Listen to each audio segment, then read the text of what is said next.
زبرا یا گدھا، کیا فرق پڑتا ہے؟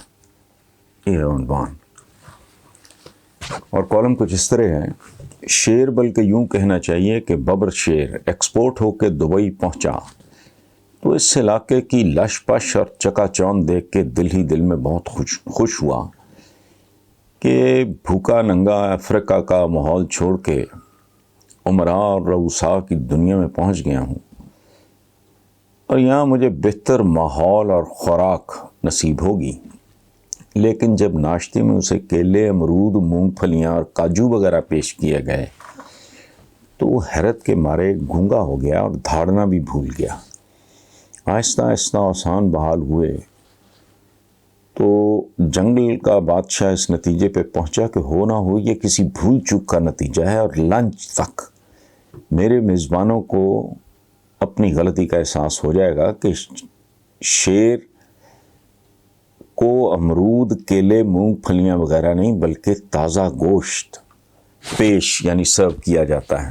لیکن جب لنچ میں بھی شیر کو وہی لغویات سرو کی گئیں تو اس پہ سخت طاری ہو گیا، اور اس سے پہلے کہ وہ صدائے احتجاج بلند کر کے اسے سرکاری ریکارڈ پہ لاتا، خدمتگار واپس جا چکا تھا۔ ڈنر تک شیر پوری طرح تیار تھا کہ اگر اسے سبزی خوروں جیسی خوراک پیش کی گئی تو وہ ایک لمحہ ضائع کیے بغیر اس پہ شدید ترین احتجاج کرے گا، بھوک ہڑتال کرے گا، دھرنا دے گا، جلسہ کرے گا یا جلوس نکالے گا۔ بھوکا شیر بےتابی سے ڈنر کا انتظار کر رہا تھا کہ ایک بار پھر کیلے، امرود، کاجو، گاجریں ہی اس بد نصیب کا مینیو قرار پائے۔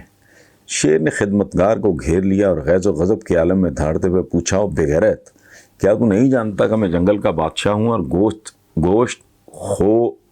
گوشت خور ببر شیر ہوں؟ ملازم نے کہا: حضور میں سب جانتا ہوں، لیکن آپ دال سبزی خور نہیں بلکہ جنگل کے بادشاہ شیر ببر ہیں، اور آپ کی خوراک صرف اور صرف گوشت پر مشتمل ہونی چاہیے۔ لیکن شاید آپ اس زمینی حقیقت سے واقف نہیں کہ آپ بندر کے ویزے پہ یہاں تشریف لائے ہیں، اور دستاویز کی روشنی میں آپ کو صرف امرود، کیلے، کاجو، گاجریں ہی پیش کی جا سکتی ہیں۔ قارئین، کہنے کی حد تک تو یہ لطیفہ ہے، لیکن اس سے بڑی حقیقت کوئی نہیں، کیونکہ گزشتہ نصف صدی میں ہمارے ہاں ایسے بہت سے شیر اقتدار میں آئے جنہیں ویزے بندروں کے ملے ہوئے تھے۔ دار و مدار 100% اس بات پہ ہے کہ ویزا دینے والا کس قسم کا ویزا عطا کرتا ہے۔ شیر بندروں کے ویزوں پر، گدھے زیبروں کے ویزے پر، کبے موروں کے ویزے پر، کیچوے کوبروں کے ویزے پر۔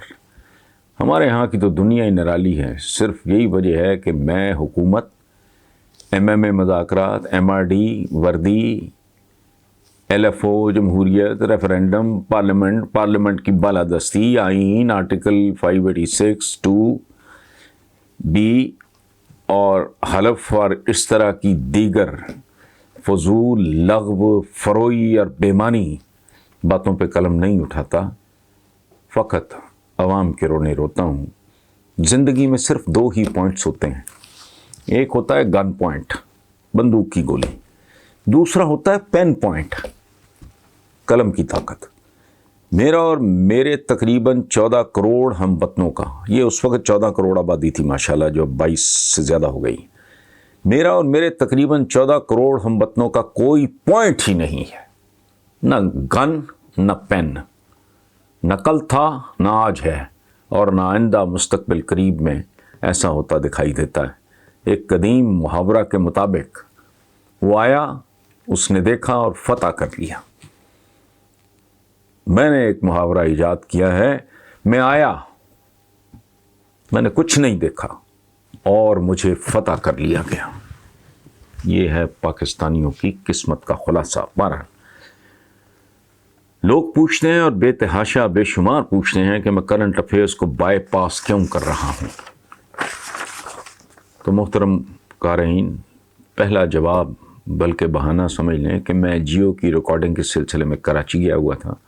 دوسرا اور اصلی جواب یہ کہ جہاں شیروں کو بندروں کے ویزوں پہ امپورٹ یا ایکسپورٹ کیا جاتا ہو، وہاں لکھنے یا نہ لکھنے سے کیا فرق پڑتا ہے؟